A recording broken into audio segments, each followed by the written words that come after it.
আসসালামু আলাইকুম এভরিওয়ান, কেমন আছো তোমরা? আলহামদুলিল্লাহ, আল্লাহর রহমতে নিশ্চয়ই ভালো আছো। আজ আপনাদের মধ্যে নিয়ে আসলাম আমার জীবনের সাথে ঘটে যাওয়া পাদ নিয়ে একটা করুণ কাহিনী। পাদ বড়ই মারাত্মক। তুমি বোন যতই কিউট হও না কেন, পাদে কিন্তু গন্ধ থাকবেই। যতই দামি পারফিউম গায়ে ইউজ করো না কেন, পাদ আসলে সবার সামনে মারতে পারবেন না। তো একদিন টিকটক থেকে পরিচয় সুন্দরী নুসরাতের সাথে দেখা করতে যাই। চোখের চশমা, গায়ে দামি পারফিউম মেরে নায়ক ভাব নিয়ে গেলাম মেয়েটার সামনে যাওয়ার পর ওর রূপ দেখে তো আমি পুরাই পাগল। এত সুন্দর, ওর সুন্দরের কাছে সানি লিওন আপুও হার মানায়। যাই হোক, ফুল দিলাম, রোমান্টিক কথা বলতেছি। এমন সময় মেয়েটা দেখি মুখ দিয়ে কেমন করতেছে। আমি বললাম, ওগো কি হয়েছে তোমার? ও বলল, না কিছু না বলতেই করে দিল একটা পাদ। যেই না দিছে, পাদের গন্ধে আমি অজ্ঞান হয়ে গেলাম।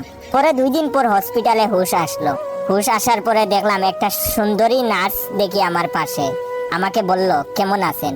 আমি তো নার্সকে দেখেই নার্সের প্রেমে পড়ে গেলাম। নার্স আমাকে ইনজেকশন দেওয়ার জন্য আসতেছে। এমন সময় দেখি নার্সও আমার সেই ক্রাশ মেয়েটার মতো মুখ বানিয়ে ফেলেছে।